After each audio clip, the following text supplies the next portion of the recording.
castelo forte é o nosso Deus.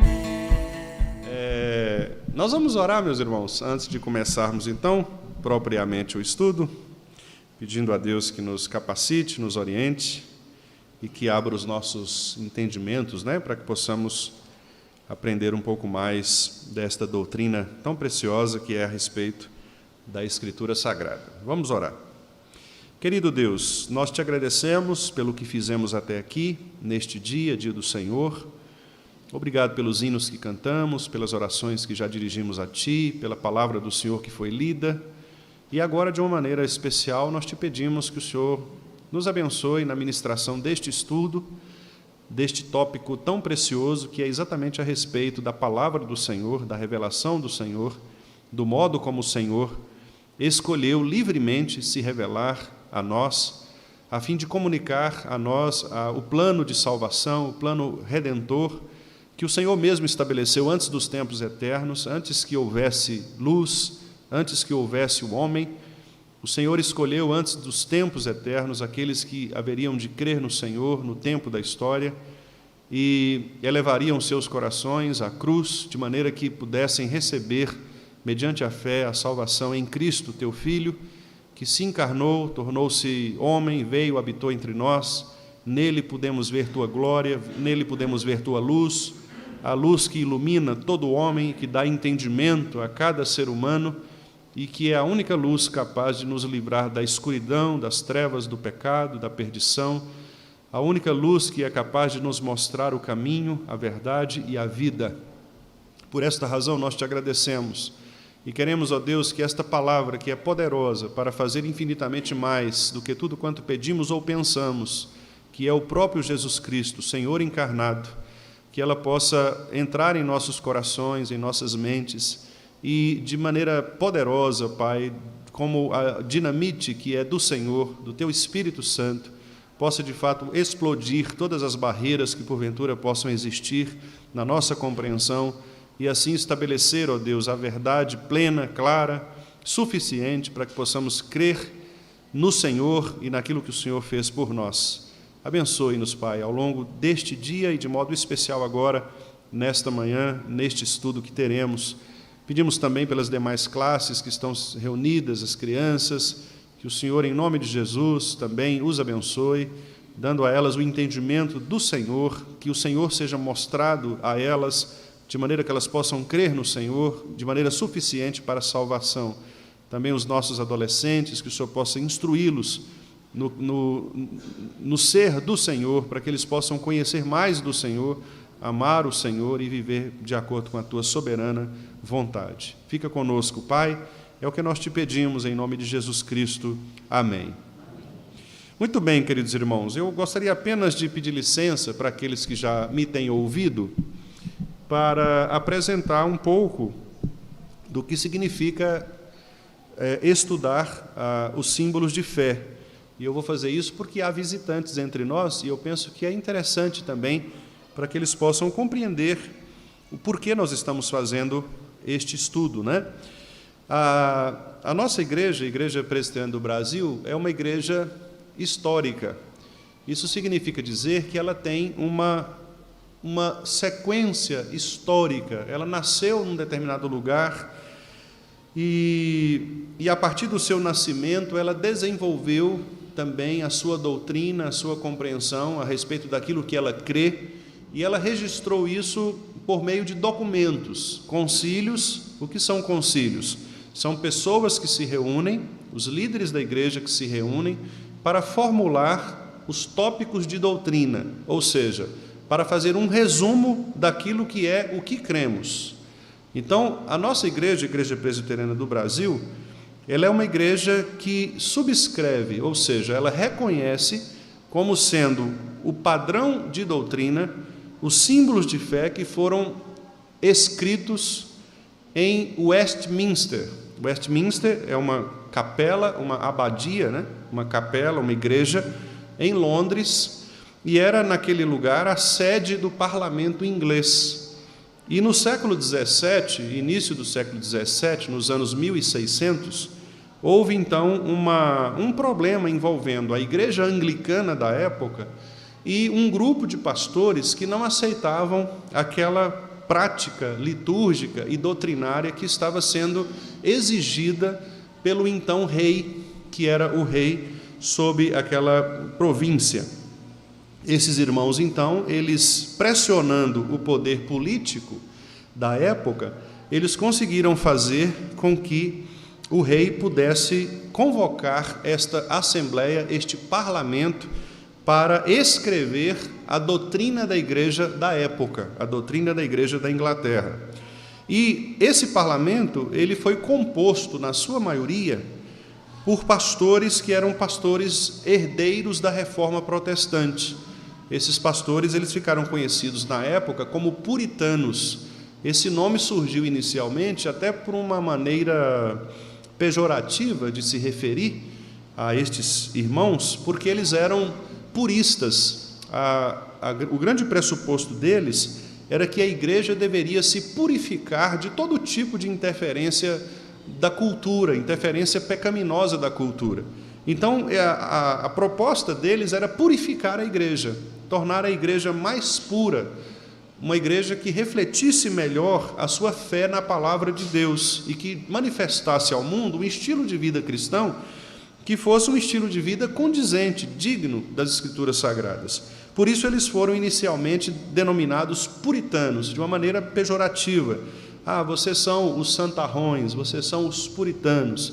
Mas esses puritanos foram usados por Deus exatamente para produzir estes documentos que nós temos hoje, que são o breve catecismo, o catecismo maior, a confissão de fé e ainda mais 2 outros documentos. Foi o diretório de culto e também um livro, que é o chamado livro de orações, ou livro de cultos, que era um livro também produzido por esta assembleia. E estes documentos, então, eles são documentos que foram escritos ao longo de alguns anos, 5 ou 6 anos, exatamente para refletir a doutrina da igreja reformada inglesa. E, a partir daí, muitas outras igrejas ao redor do mundo, especialmente no lado ocidental, Estados Unidos, de maneira especial, essas igrejas foram influenciadas por estes símbolos de fé. E as igrejas reformadas que surgiram depois deste período, elas foram, então, adotando estes símbolos de fé, a confissão de fé e os catecismos de Westminster, como sendo o padrão de doutrina. Então, é por isso que a Igreja Presbiteriana da América, por exemplo, ela adota os símbolos de fé, e nós que somos herdeiros da Igreja Presbiteriana dos Estados Unidos, por meio de Ashbel Simonton, que foi o missionário que veio para plantar a Igreja Presbiteriana no Brasil, nós também herdamos esta mesma linha doutrinária. Então, a IPB, no seu primeiro artigo da sua Constituição, declara exatamente isto, que a IPB é uma federação de igrejas locais que se reúnem para formar esta federação e que tem como única regra de fé e prática a Escritura Sagrada, que é a Palavra de Deus, e adota como sistema de doutrina os símbolos de fé de Westminster, a Confissão de Fé, o Catecismo Maior e o Breve Catecismo. Então, é por isso que nós, presbiterianos do Brasil, estudamos estes símbolos de fé. Nós não entendemos, meus irmãos, que estes símbolos de fé, eles são infalíveis. Infalível é só a Escritura Sagrada, só a Bíblia. Então, estes símbolos de fé, em algum momento, podem conter erros. Mas nós entendemos também que eles são muito interessantes e muito importantes para a vida da igreja, porque eles sistematizam a nossa doutrina. Então, eles organizam de uma maneira didática, sistemática, a nossa doutrina. Então, aqueles irmãos reunidos ali, sob a autoridade do Senhor e também da igreja, eles então produziram os vários temas que são exatamente o resumo da nossa doutrina. Por isso é muito importante nós conhecermos a nossa doutrina. Por que cremos? Em que cremos? Responder a estas questões são muito importantes. Não basta simplesmente nós acharmos que aceitar Jesus como Salvador, isto é suficiente para nos alimentar na fé. Não é. Aceitar Jesus como Salvador é suficiente para nos mandar para o céu. Isso com certeza. Aquele ladrão na cruz, por exemplo, ele não teve tempo de conhecer a teologia, a doutrina da igreja cristã. Ele se converteu ali, no momento da morte. Talvez algumas pessoas passarão por isso. Elas terão uma vida de impiedade ao longo da sua vida, né, da sua história, e converterão ao Senhor no último momento da morte. Já vi casos assim, inclusive, relatos de pessoas, né, cujos parentes se converteram já no momento final da sua vida. Não passaram por uma classe de catecúmenos, não aprenderam a doutrina, não se tornaram membros da igreja, mas nós cremos que eles estão na igreja invisível, naquela igreja que é no céu. Nós cremos nisso. Mas isso não deve ser desculpa para nós que estamos aqui hoje, na igreja visível, de não conhecermos a nossa doutrina. Porque a nossa doutrina, muito embora ela não será suficiente para nos salvar, porque não é a nossa doutrina que vai nos salvar, é a obra de Jesus Cristo que vai nos salvar. A doutrina, ela é a maneira como Deus quer que nós aprendamos mais a respeito dele. E quanto mais nós conhecemos a respeito de Deus, mais nós nos relacionamos com esse Deus que nós conhecemos. Imagine uma pessoa com quem nós convivemos. Quanto mais você convive com essa pessoa, quanto mais tempo você dedica a essa pessoa, mais você a conhece. Mais você conhece os seus defeitos, as suas qualidades. No caso de Deus, sem defeito, obviamente, quanto mais nos relacionarmos, mais conhecimento nós teremos dos atributos de Deus, das qualidades de Deus. E isso será para nós alimento. Então, estudar a doutrina é uma maneira de nós nos santificarmos, é uma maneira de nós nos tornarmos crentes mais próximos do Senhor, é uma maneira de nós termos e adquirirmos uma maior intimidade com o Senhor. Por isso é que nós estudamos a doutrina. Então não pense que estudar a doutrina é coisa, não é? Não, a doutrina é a nossa vida cristã. E a doutrina, ela é sempre uma maneira de nós aprendermos a respeito de Deus para vivermos para esse Deus. Então a doutrina deve sempre nos levar a uma vida prática na presença do Senhor. Aquelas duas palavrinhas que eu já falei aqui com os irmãos, né? A ortodoxia, ou seja, a opinião correta, doxa é opinião. Orto é certo, ortodoxia é opinião certa. Ou seja, você tem um conhecimento certo a respeito de uma coisa. Então, a nossa ortodoxia, ou seja, o conhecimento certo, correto que nós temos de Deus, deve nos levar a uma ortopraxia. Praxis é prática. Orto, certo, uma prática certa. Então, a nossa doutrina certa nos leva a uma prática certa. A ortodoxia e a ortopraxia, elas estão juntas. Não pode haver uma pessoa que diga, eu creio na doutrina, e que viva uma vida diferente dessa doutrina. Essa pessoa será uma hipócrita, como eram, por exemplo, os fariseus. Jesus elogiava os fariseus no que diz respeito ao conhecimento deles, mas criticava os fariseus em relação à prática deles. Tanto que Jesus dizia, olha, vocês ensinam às pessoas aquilo que vocês mesmos não fazem. Vocês impõem sobre as pessoas coisas que vocês não conseguem fazer. Então, por quê? Porque havia uma distância entre aquilo que eles professavam e aquilo que eles viviam. Então, uma pessoa que professa a verdade, mas não vive a verdade, ela é uma pessoa farisaica, hipócrita, legalista. Mas o contrário também é perigoso. Uma pessoa que diz assim, não, eu quero só viver para Jesus, eu quero ter uma vida, mas não conhece o que é correto. Como é possível uma pessoa fazer o que é certo sem saber o que é o certo? Então essa pessoa será uma fanática, que é o outro lado da história. O que é o fanatismo? É uma pessoa que quer muito ter uma vida cristã, mas ela faz isso de maneira equivocada, porque ela não sabe nem a que Deus ela está prestando o culto que ela diz prestar. Então, por isso, essas duas coisas devem andar juntas. O meu conhecimento correto de Deus me levará a uma prática correta de vida cristã.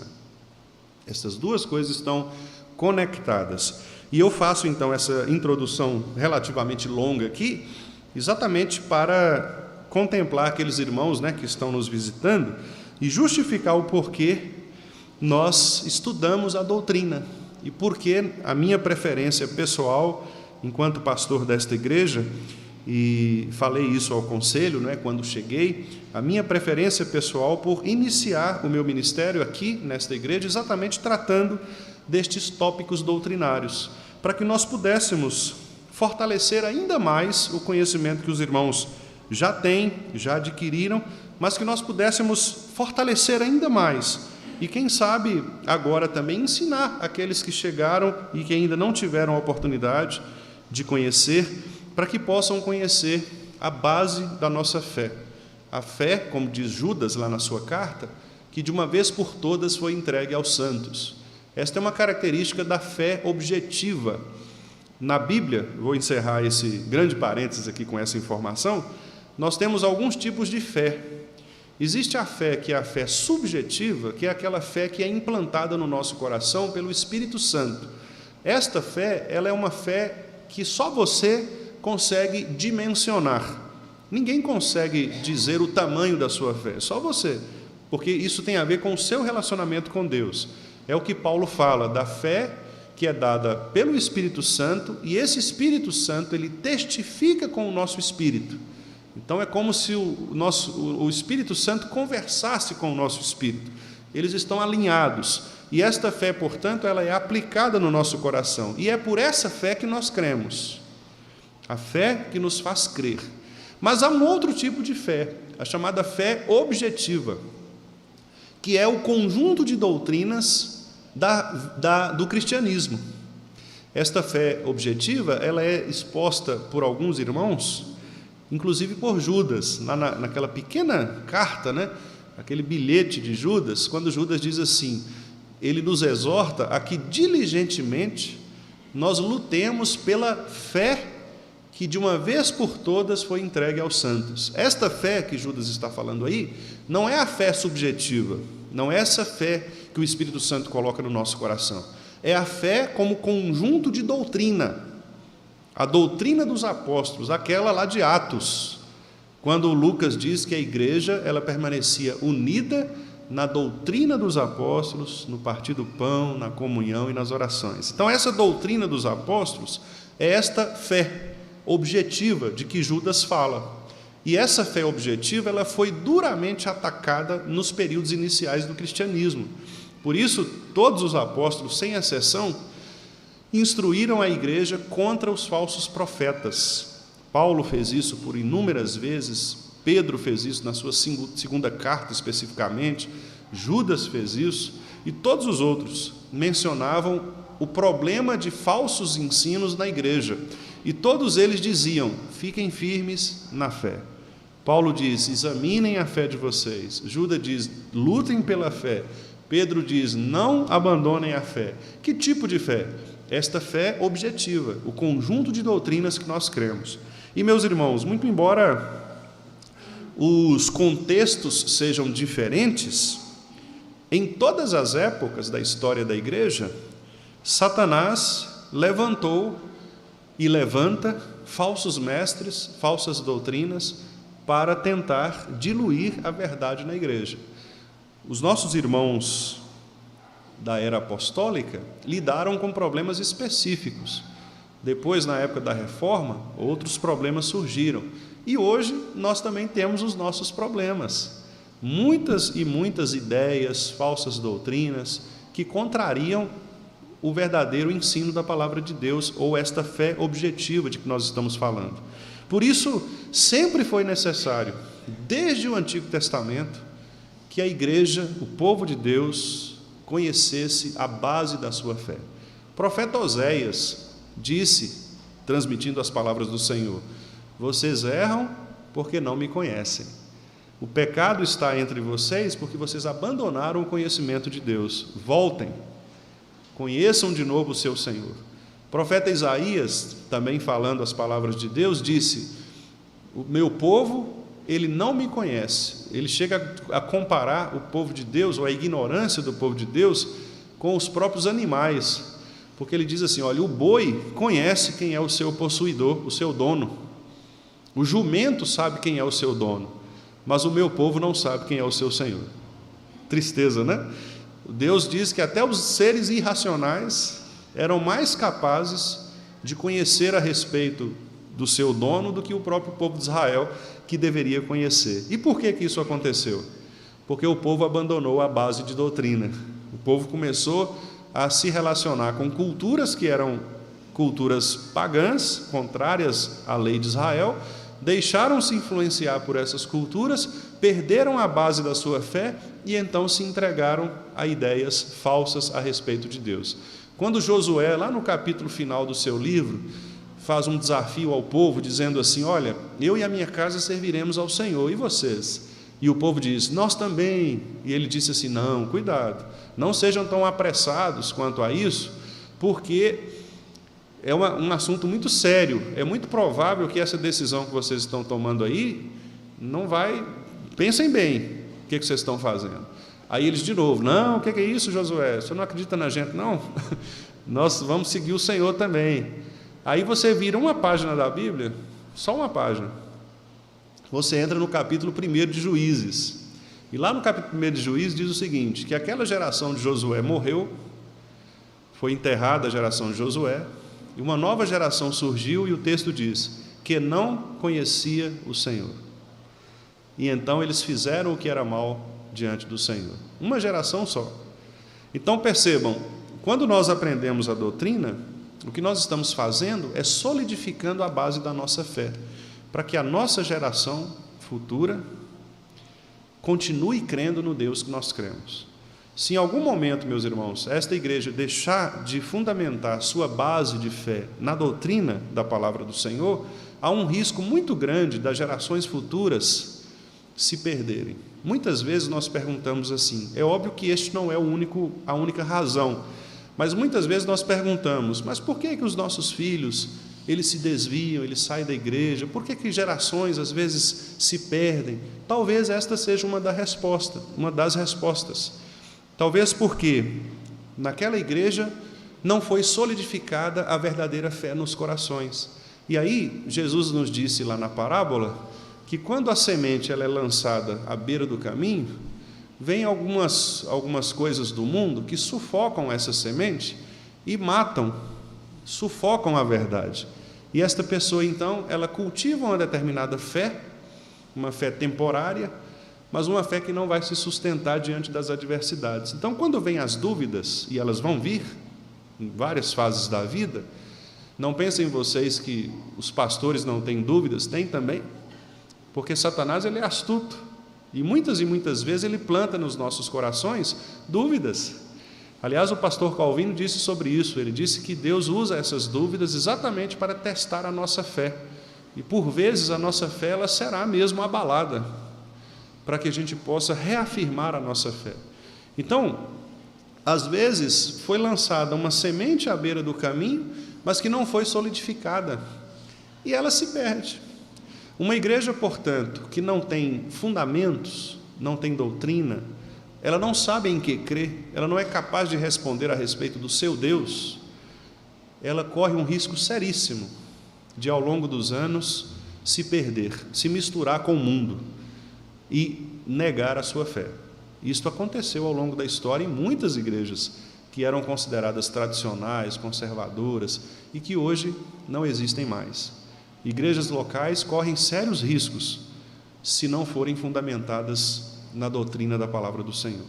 Então é por isso, meus irmãos, que eu, diante dessa longa introdução, mais uma vez incentivo, não só os que estão aqui, mas os que estão participando conosco, estão nos visitando e têm se sentido edificados, pela ministração da palavra do Senhor, eu faço novamente este apelo, como pastor da igreja, a que os irmãos busquem conhecer mais, amem a nossa doutrina, amem a palavra do Senhor, aprendam a conhecer a respeito daquilo que nós cremos, para que quando as dúvidas vierem, nós tenhamos respostas para oferecer para essas dúvidas. Quando Satanás pendurar no nosso ombro aqui, como aqueles desenhos animados, soprar no nosso ouvido aqui aquelas tentações, que a gente tenha a força suficiente para repelir, expulsar Satanás e não dar ouvidos a estas sugestões tão maliciosas do nosso inimigo. Quando o nosso próprio coração se rebelar também, por causa do pecado, que nós estejamos prontos para resistir a estas propostas pecaminosas. Dito isto, meus amados irmãos, nós então faremos novamente,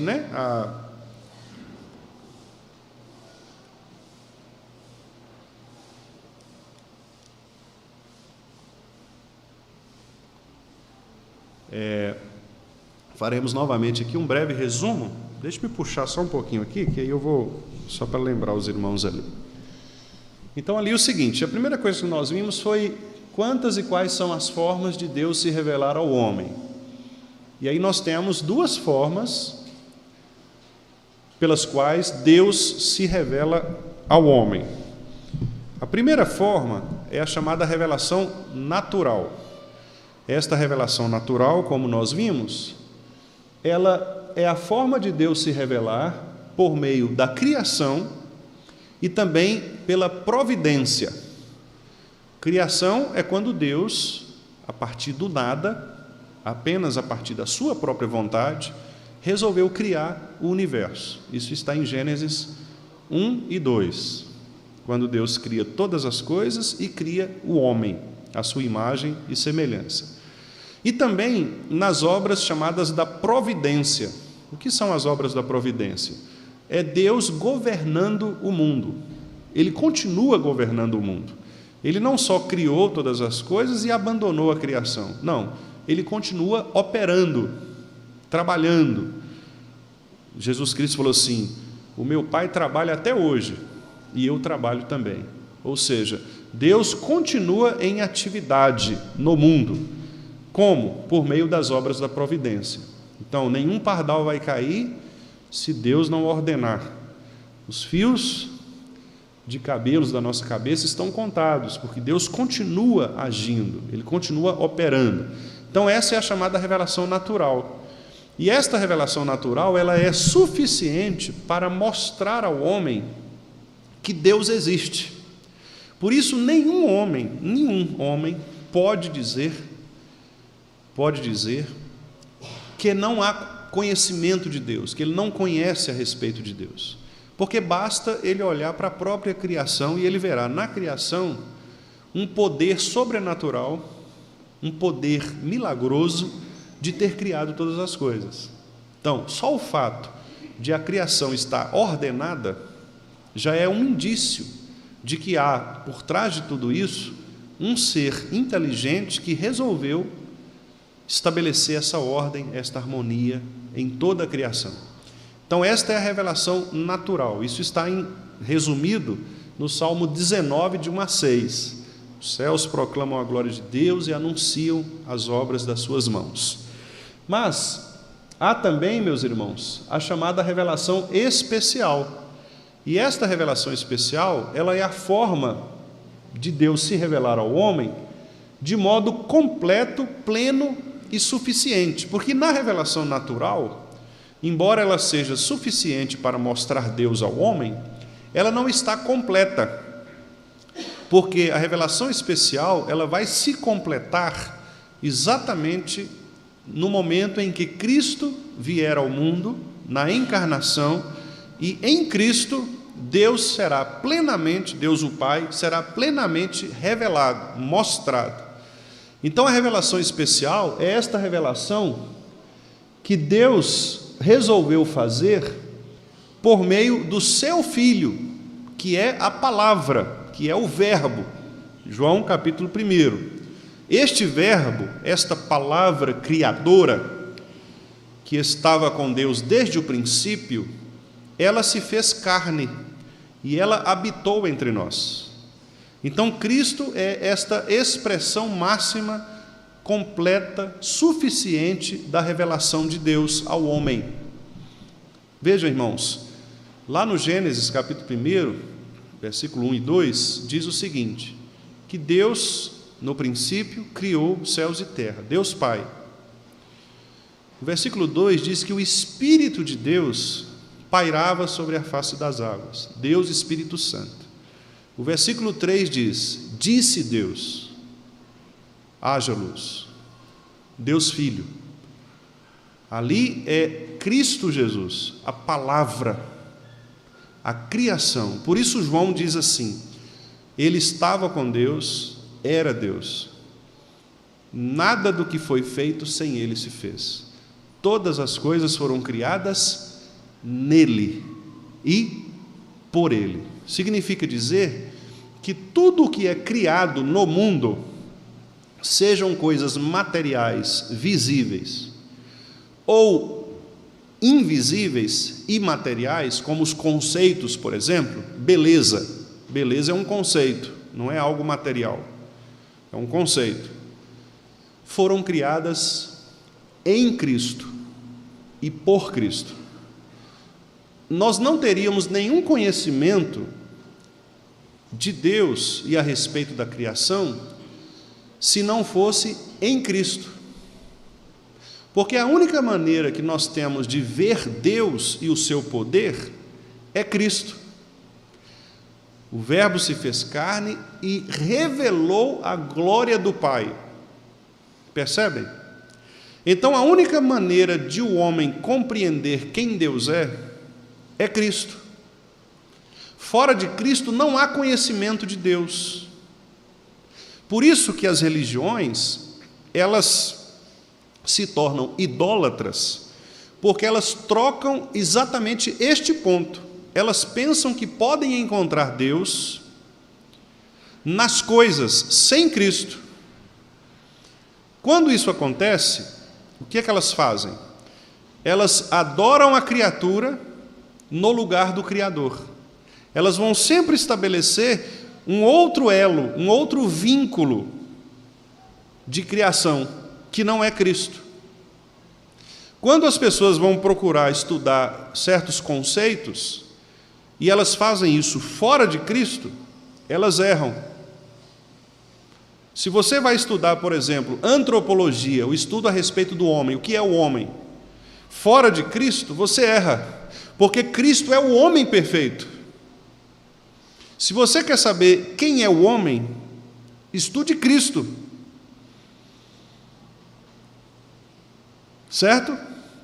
Então, o antropólogo, ele tem que ter essa certeza de que os conhecimentos que ele adquire devem se submeter a Cristo. A Cristo. Paulo diz lá em Colossenses que Cristo reúne todo o conhecimento e toda a sabedoria. Qualquer cientista, seja ele de qual área for, que tenta buscar um conhecimento e não considera Cristo, esse conhecimento será incompleto. Será este aqui, da revelação natural. O físico, que vai estudar a respeito do universo, ele terá um conhecimento natural. Ele estará diante da criação e ele verá o movimento dos astros, ele verá as forças gravitacionais, ele verá os espaços, ele vai conhecer tudo isso. Mas esse conhecimento do físico será incompleto.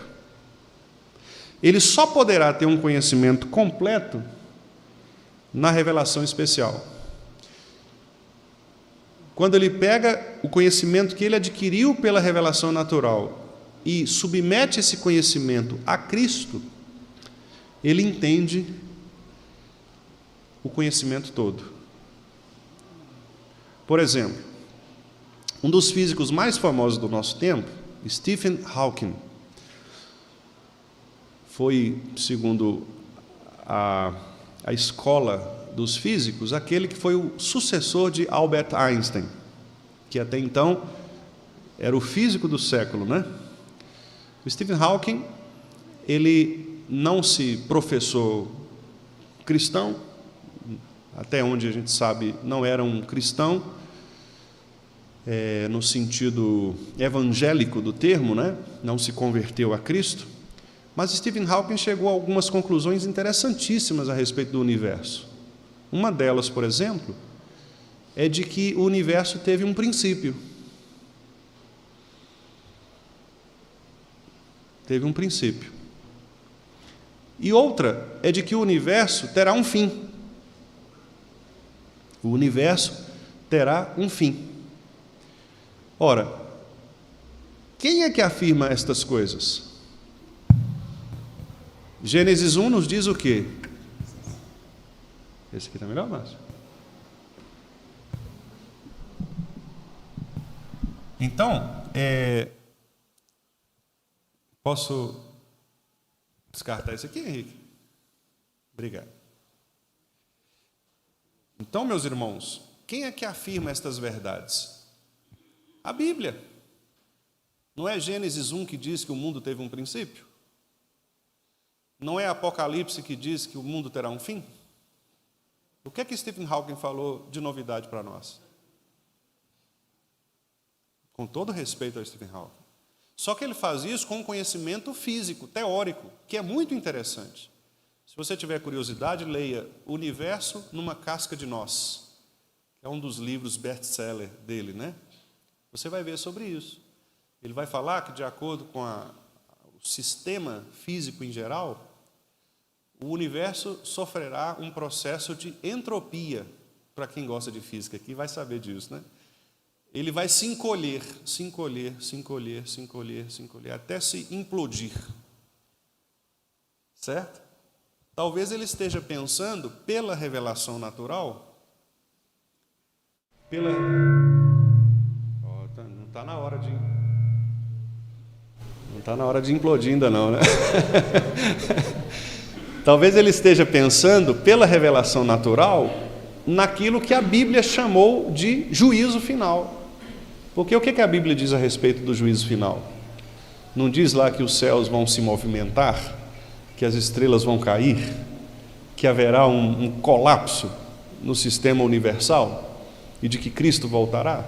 Eu não sei se foi isso que o Hawking pensou ou se isso veio a ele de alguma maneira, mas o fato é que esse conhecimento da revelação natural, ou seja, quando ele se dispôs a pensar sobre essas coisas, ele estava próximo do que é o homem. Próximo do que é o homem.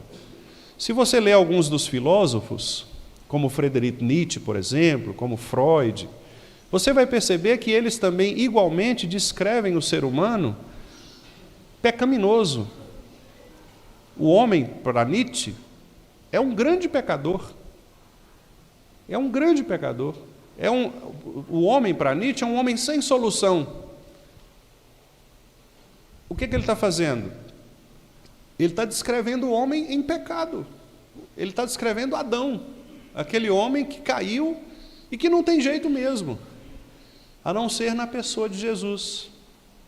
Por que Freud mostra tantos os problemas do ser humano relacionados às sensações, aos impulsos, impulso de morte? Por que ele mostra que o ser humano não consegue se realizar? Porque ele está lendo pela revelação natural. Percebe? Ele está sabendo disso, Deus está revelando para ele isso aqui. Ele percebe isso na criação, mas o grande problema é que ele não fez esse salto aqui para a revelação especial, ele não coloca Cristo dentro do sistema. Então, os físicos, os químicos, os matemáticos, os filósofos, os pedagogos, os psicólogos, os antropólogos, os sociólogos, toda essa turma que não coloca Cristo, faz um conhecimento incompleto a respeito do que é o homem. É isso que acontece com o conhecimento humano. Por isso Paulo diz assim, eu não estou querendo pregar para vocês aqui conhecimento humano, sabedoria humana. Eu quero pregar sabedoria de Deus. Não com palavras persuasivas de poder. Se ele quisesse, ele faria, porque ele era um estudioso da retórica clássica. Mas ele disse, eu não quero fazer isso. Eu quero pregar o evangelho, que é um evangelho simples e que para vocês é loucura. Mas para aqueles que recebem esta revelação especial, é a salvação. Porque só quem recebe do Espírito Santo o entendimento a respeito desta revelação é que pode ver na revelação natural o ser de Deus sendo mostrado em Cristo. Em Cristo. Meus irmãos, essas distorções todas que a gente tem por aí, nas artes, nas filosofias, em todas as propostas, é exatamente pelo fato de que o homem ignora Cristo. Ignora Cristo. Então veja, não existe assim uma filosofia cristã, não existe uma música cristã, não existe uma política cristã. O que existem são políticas, artes e etc., que ignoram Cristo e outras que não ignoram Cristo. Imagine uma linha. Então, do lado oposto lá, você tem o extremo da perversidade, o extremo da impiedade, a porta do inferno. Do lado de cá você tem o outro ponto, que é a santidade, a proximidade com Deus, que é a pureza. O ser humano está sempre nessa linha. E ele está sempre indo mais para lá e mais para cá, sempre oscilando. Então, por exemplo, existe uma música. A música ela não é em si mesma pecaminosa. Mas a música está aqui. Ela pode ser uma música que se aproxima mais da pureza, portanto de Deus, ou ela pode ser uma música que se aproxima mais da impiedade e se distancia de Deus. A mesma coisa a política. Há pontos da política que vão se aproximar mais de Deus, portanto serão mais puros, outros que vão se distanciar de Deus e que, portanto, serão perversos e ímpios. Tudo na vida é assim. Tudo na vida é assim. Igrejas também. Há igrejas que são mais puras, porque elas se aproximam mais da palavra de Deus, da santidade de Deus, e há igrejas menos puras que vão cada vez mais para a perversidade, até se tornarem sinagogas de Satanás, como aquela igreja do Apocalipse, da qual Jesus diz exatamente isso: vocês se tornaram sinagogas de Satanás. Percebe? Tudo na vida é assim. Então, o nosso papel como cristãos é sempre perguntar: em que ponto eu estou desta linha? Em que ponto a minha crença a respeito de determinada coisa está nessa linha?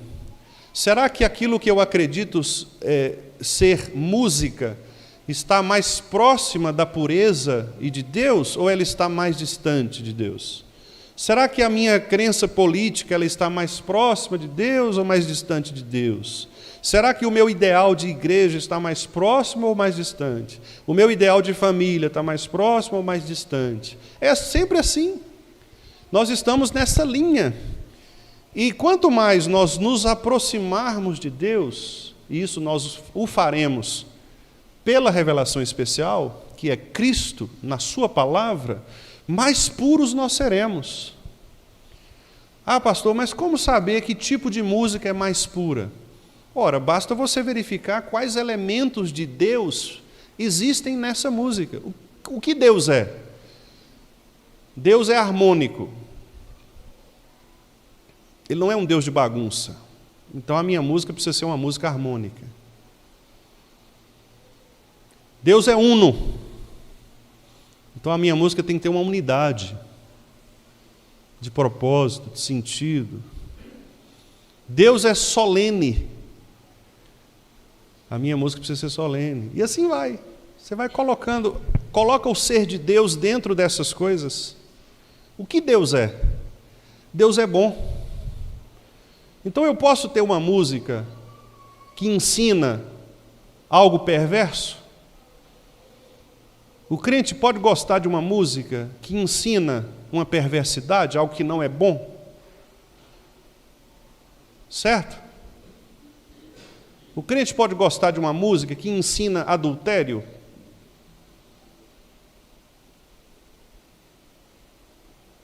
O crente pode gostar de uma música que ensina que a traição é coisa boa?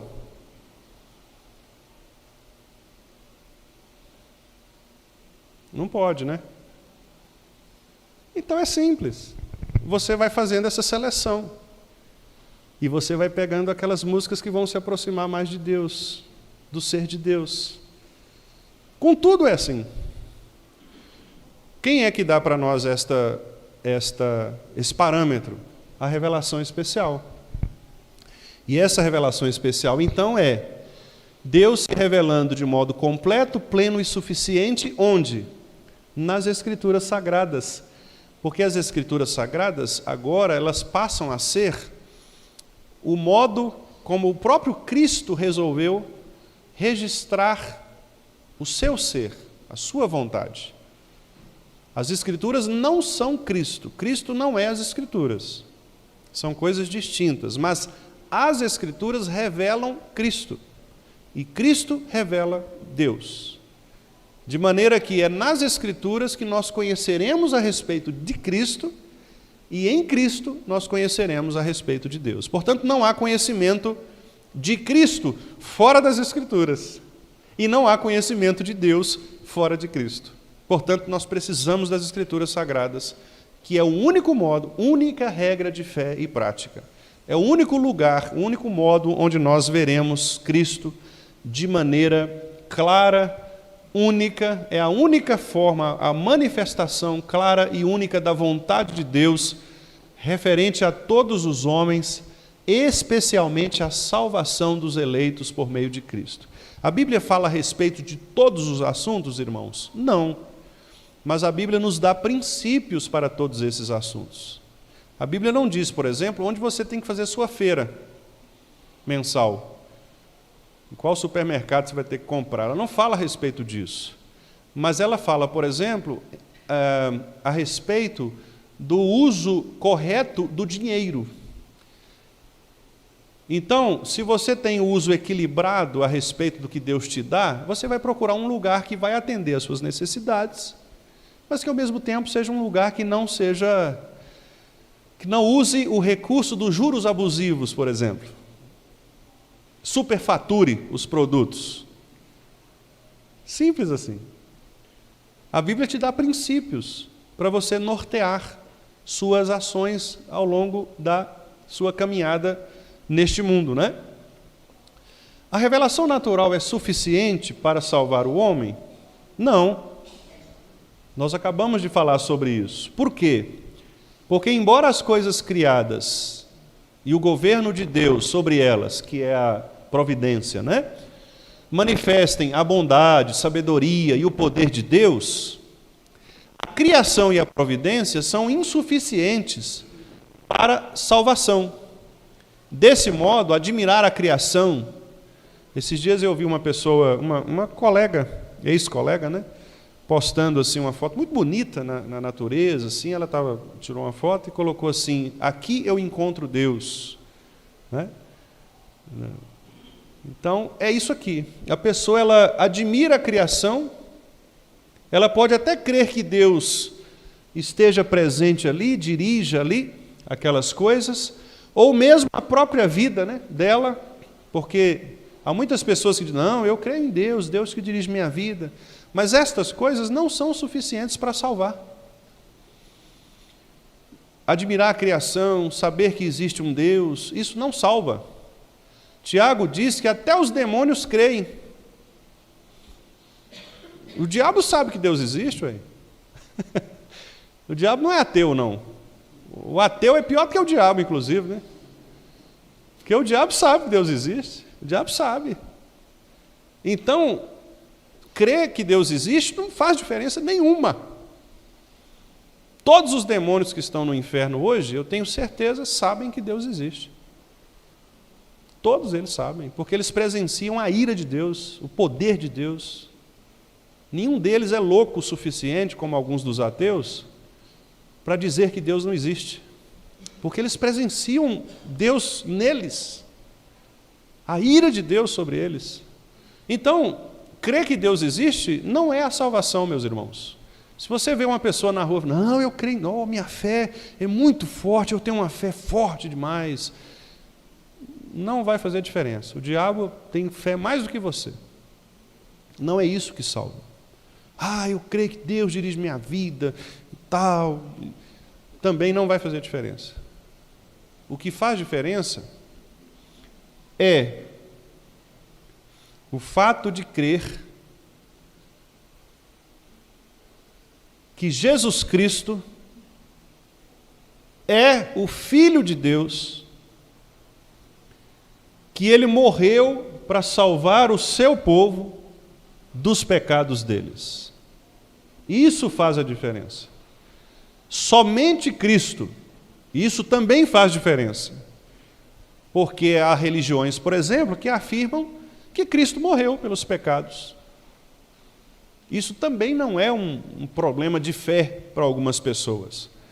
Mas a questão é, somente Cristo salva.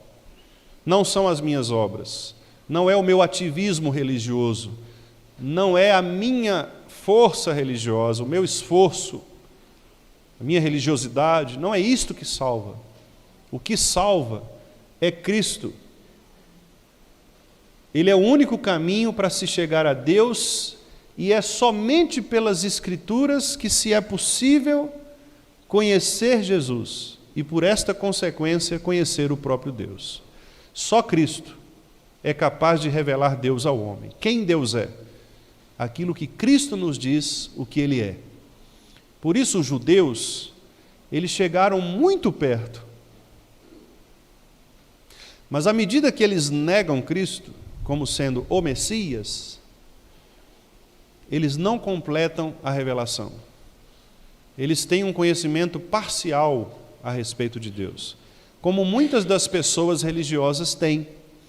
O conhecimento de que Deus é Criador, o conhecimento de que Deus governa as nossas vidas, o conhecimento de que Deus está presente, todas essas coisas são excelentes e as pessoas creem nisso. Eu acho, nunca fiz uma estatística, mas 90%, 95%, sei lá, até mais do que isso. Se a gente passar pelas ruas do bairro aqui e perguntar, você acredita em Deus? Acho que quase 100% das pessoas vão responder, claro que eu acredito. Você acredita em Jesus? Claro que eu acredito em Jesus. Você acredita que Jesus morreu pelos seus pecados? Claro que eu acredito que Jesus morreu pelos seus pecados. Você acredita que você não precisa ir para a igreja para ir para o céu? Não, isso aí eu não acredito. Não. Então não é somente Jesus. Bugou ou não? Vou explicar de novo. Lembra do ladrão na cruz. Só Cristo foi suficiente para ele ser salvo. Ele não precisou fazer mais nada. Quando a gente vem para a igreja, não é porque a gente precisa vir para a igreja para ser salvo. A gente vem para a igreja porque Cristo nos salvou. E agora nós estamos na igreja porque Ele diz para nós, olha, uma vez que eu te salvei, você agora faz parte de um povo, de uma família, e nessa família você vai ser alimentado, você vai ser edificado, você vai crescer, você vai ter um relacionamento com outros irmãos que vão ajudar você na hora da tribulação, na hora da dor, da angústia, eles vão te amparar. Então, por isso você vai para a igreja, lá você me encontra, porque eu sou anunciado nas Escrituras, eu sou pregado, então você me vê melhor. Vá para a igreja. Percebe a diferença? Aí você vem, mas você já vem com espírito de gratidão. Você não vem para ser salvo, você vem porque é salvo. Quando você vem dar o dízimo, você não vem dar o dízimo para ser salvo. Eu vou lá que eu vou pagar um pouquinho, quem sabe eu tenho um lugarzinho melhor no céu, né? Não, você vem por gratidão a Deus. Eu já sou salvo, Senhor, e porque eu sou salvo, eu quero devolver ao Senhor aquilo que o Senhor fez por mim durante esse mês, durante essa semana, durante esse negócio. Então eu quero ofertar aqui de coração. Percebe a diferença? Isso faz muita diferença, porque infelizmente muitas pessoas ainda pensam que é preciso fazer alguma coisa para ir para o céu, que é preciso realizar alguma coisa, algum esforcinho para ter a salvação. Mas isso não é o que o Evangelho prega, meus irmãos. O Evangelho prega que somente Cristo é o nosso caminho. Vamos ler aqueles textos que estão ali, meus irmãos? Vamos começar pelo texto de Hebreus. Esse é um texto muito importante, se você puder grifá-lo aí na sua Bíblia, ou então gravar aí para que você possa ler novamente, porque esse é um dos textos mais importantes das Escrituras a respeito da pessoa de Jesus Cristo. Porque o escritor aos Hebreus, ele está fazendo aqui um paralelo. Imagine duas colunas uma tabela, né? 2 colunas. De um lado, ele coloca o que o judaísmo crê. De outro lado, ele coloca o que o cristianismo crê. E a conclusão é de que o cristianismo é maior do que o judaísmo. Este é o resumo da carta aos Hebreus. Judaísmo, cristianismo. Conclusão, o cristianismo é melhor. Ele faz aqui se fosse um estudioso das ciências da religião, nós podemos dizer que ele faz um estudo comparado de religiões. Ele compara o judaísmo com o cristianismo, e a conclusão é, o cristianismo é melhor. E aí, melhor por quê? Porque ele tem o melhor tabernáculo, o melhor sacerdote, o melhor sacrifício, o melhor resultado, tudo isso ele vai colocando. Ele vai argumentando para nós a respeito do porquê o cristianismo é melhor, por que ele supera o judaísmo. E ele vai dizer, então, aqui, logo de início, que o cristianismo é melhor porque antes, no judaísmo, Deus se revelava de muitas formas, de muitas maneiras, pelos profetas, aos pais. Isso era bom, porque Deus se revelou a Abraão, se revelou a Moisés, José, etc. Deus se revelava de muitas maneiras, de muitas formas. Isso é ótimo, foi a parte da revelação progressiva. Deus estava começando a se mostrar. Mas aí no versículo 2, ele agora coloca o cristianismo. Vamos ler o 2 juntos? Nestes últimos dias, nos falou pelo Filho, a quem constituiu herdeiro de todas as coisas, pelo qual também fez o universo. Só neste versículo ele diz então, cessaram as maneiras múltiplas de Deus se revelar. Deus não se revela mais de maneira múltipla, de várias formas. Deus se revela unicamente na pessoa de Jesus Cristo. É a única revelação agora. Não há mais outras revelações. É só Cristo. É a revelação completa, máxima de Deus. Além disso, esse Cristo, ele se tornou herdeiro de todas as coisas. Ou seja, nele, em Cristo, tudo o que pertencia a Deus, agora está nele. Não há outro lugar em que Deus tenha destinado o seu poder, sua soberania, sua bondade, sua justiça, seu amor. Todos estes atributos estão em Cristo. Ele é o herdeiro de todas as coisas. E além disso, ele é o criador de todas as coisas. Disse Deus. Ele é o criador. Portanto, judeus, foi bom o tempo em que Deus se revelou a vocês de várias formas, porque ali Deus estava progredindo na sua revelação. Mas agora, vocês precisam crer que estas revelações não existem mais, porque elas foram completadas em Cristo, que recebeu de Deus todos os seus atributos, de maneira que ele é não só o Filho perfeito do Pai, unigênito do Pai, mas ele é o Criador. E por esta razão, vocês precisam crer nele. Versículos 3 e 4. Vamos ler juntos?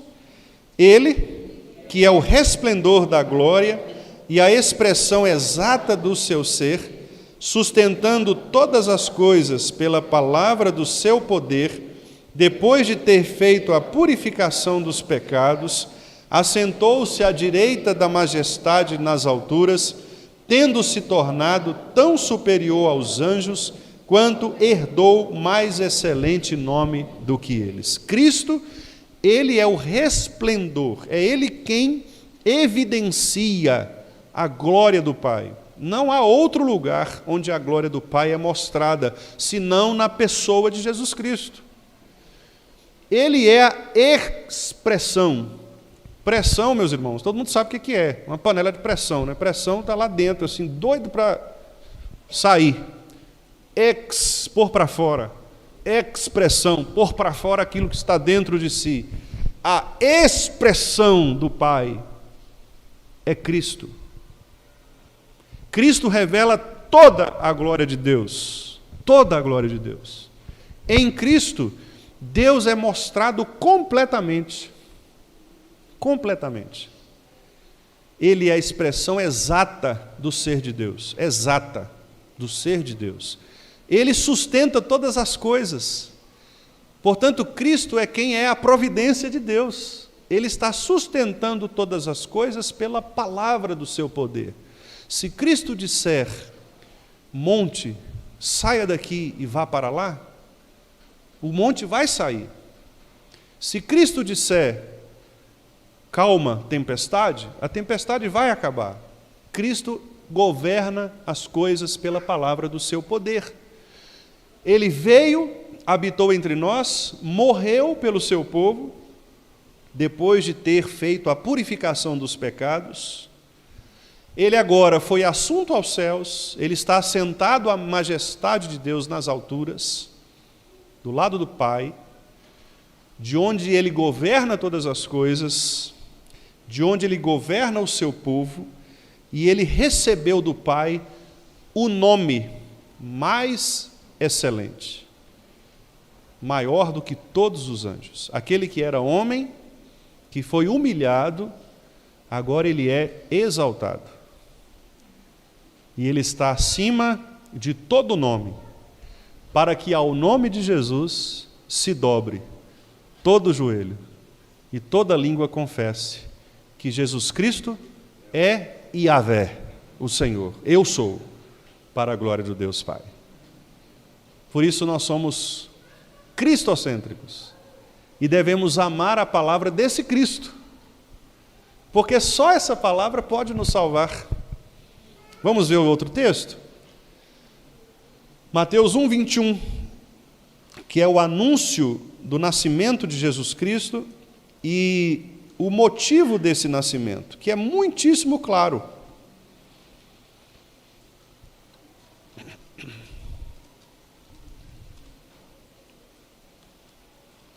Mateus 1:21. Vamos ler juntos? Ela dará à luz um filho, e lhe porás o nome de Jesus, porque ele salvará o seu povo dos pecados deles. Esta é a missão do nosso Senhor Jesus Cristo, salvar o seu povo dos pecados deles. E ele foi obstinado com relação a essa missão. Ele foi até o final. E por isso ele disse a última palavra, a penúltima, né? Está consumado. Cumpri. Fui obediente em todas as coisas, para que o objetivo final fosse cumprido, que é salvar todo mundo. Salvar quem? Todo mundo? O que o texto está falando? Salvar o seu povo. Por isso nós cremos na doutrina da eleição. Eleição. Salvar todo mundo não, salvar o seu povo. Cristo veio para salvar os seus, aqueles que lhe foram dados pelo Pai. O Pai escolheu as pessoas que seriam salvas. Cristo veio para morrer por estas pessoas. Estas pessoas creriam no seu poder, teriam os seus olhos iluminados, receberiam a salvação e seriam salvas. Ele salvará o seu povo, não todas as pessoas, o seu povo. Por isso que nós não somos universalistas. Nós não cremos que Deus vai salvar todo mundo. Ah, que é isso? Deus é bom, Ele não manda ninguém para o inferno, Ele vai salvar todo mundo, Deus é um Deus de amor. Nós não cremos nisso. Nós cremos que Deus escolheu aqueles que Ele salvará. E Cristo veio para morrer por estes que receberão a salvação do Senhor. João 17:17, já estamos finalizando, irmãos. João 17:17 é a oração chamada oração sacerdotal de Cristo, é aquela oração que Ele faz em nosso favor, como sacerdote, entrando na presença do Pai e orando pelo seu povo. 17:17, vamos ler juntos? Santifica-os na verdade, a tua palavra é a verdade. Então, o que Cristo deseja, porque foi isto que Ele pediu ao Pai, é que o seu povo, este povo que Ele veio para morrer por ele, este povo seja santificado onde? na palavra. Não há, portanto, irmãos, nenhuma outra fonte de conhecimento, de saber, senão as Escrituras. Eu tenho ficado assim, um pouco entristecido por ver, às vezes, até amigos meus usarem o espaço da igreja para apresentarem outros temas que não são a Escritura Sagrada. Então, recentemente, um amigo falou, eu vou usar o estudo de quinta-feira para falar de temas que são interessantes para a comunidade, para a sociedade.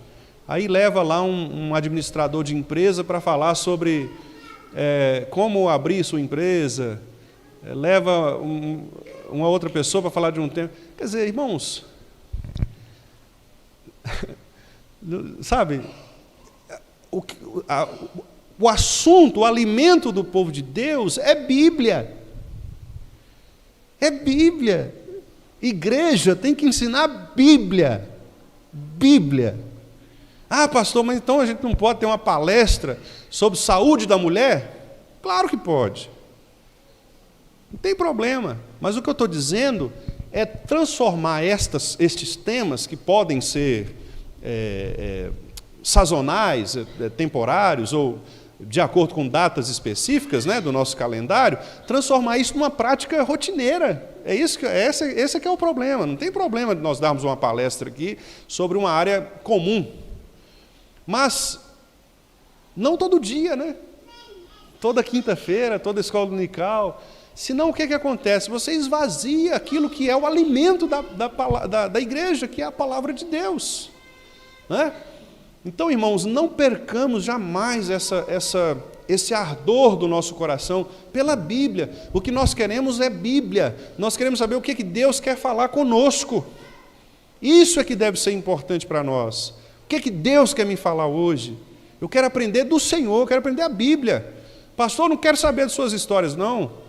Depois o senhor vai lá em casa, toma um café, só conta da vida do senhor. Aqui o senhor fala da Bíblia. Só não está fazendo autobiografia. Se quiser falar da vida do senhor, só vai lá em casa, mete um papo, o senhor conta quem é o pai do senhor, quem é o filho, o que o senhor fez, que dia que o senhor trabalhou. Quando... Na igreja é Bíblia. Abre a palavra de Deus e prega. Expõe as Escrituras. Expõe as Escrituras. Outros temas, outro lugar. Aqui, meus irmãos, é palavra de Deus. Esse é que deve ser o nosso alimento. Santifica-os na verdade. Esse é o desejo de Jesus Cristo, nosso Senhor. Não é o meu desejo, não. É o desejo de Cristo, nosso Senhor. Pai, torne-os cada vez mais santos na Bíblia, na palavra. Como é que nós vamos fazer isso? Lendo a palavra, ouvindo a palavra, amando a palavra, comendo a palavra. Comendo a palavra. Não é? Como Esdras, os irmãos se lembram de Esdras, abriu, o povo começou a chorar, o povo começou a engolir a palavra de Deus. Nós temos de ter esse amor, meus irmãos, pela Bíblia. Vamos finalizar ali, meus irmãos? João 8, 32, 36.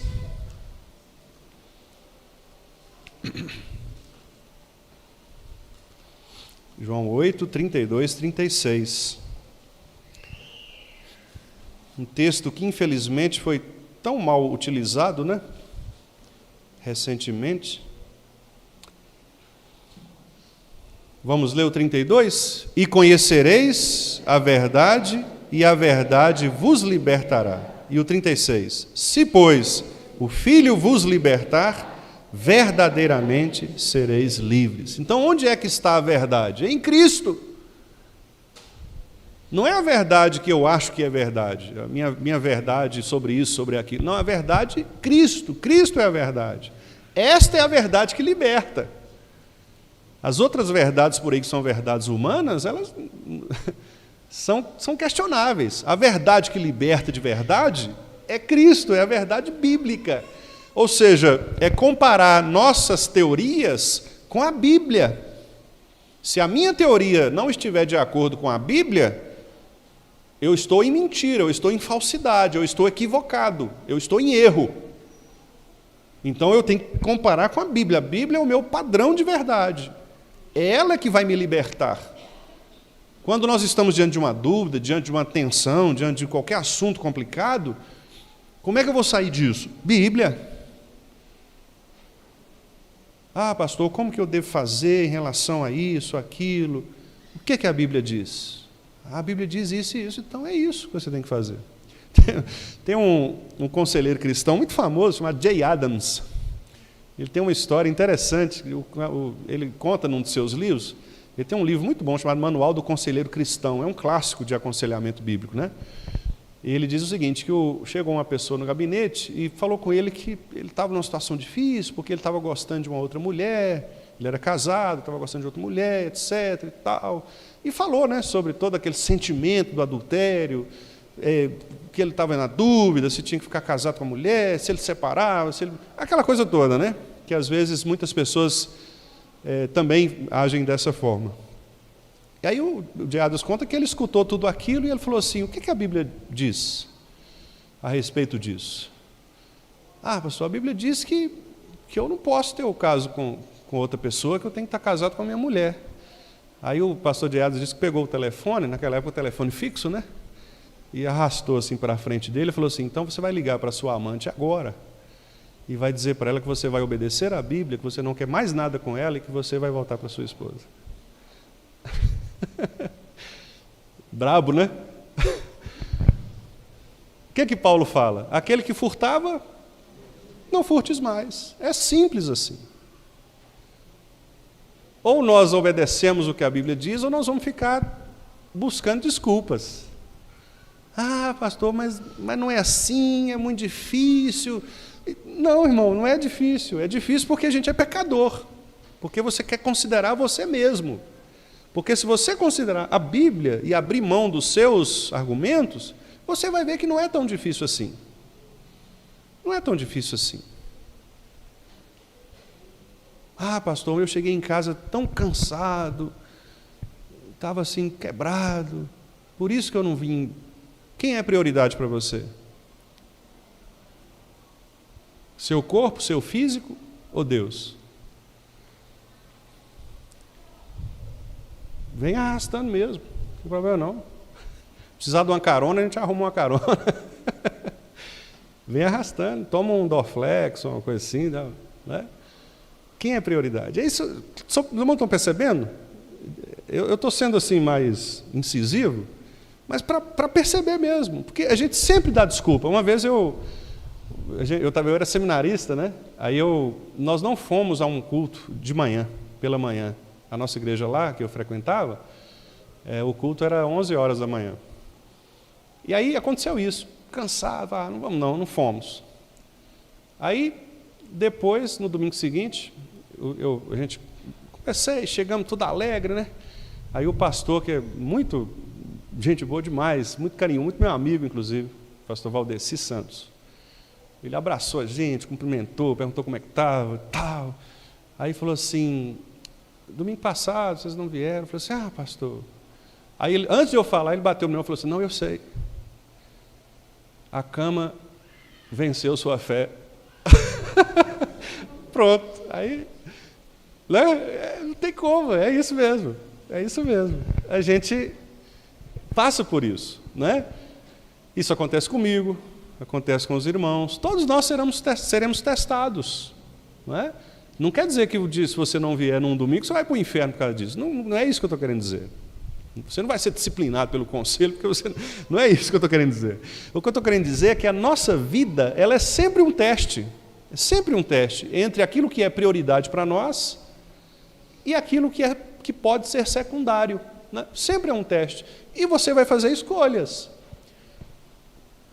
Quanto mais as escolhas forem próximas da Bíblia, melhores elas serão e melhores serão as consequências. Mas se nós nos distanciarmos da Bíblia, os problemas virão, meus irmãos, com certeza. Vamos finalizar ali, lendo então Atos 4:12.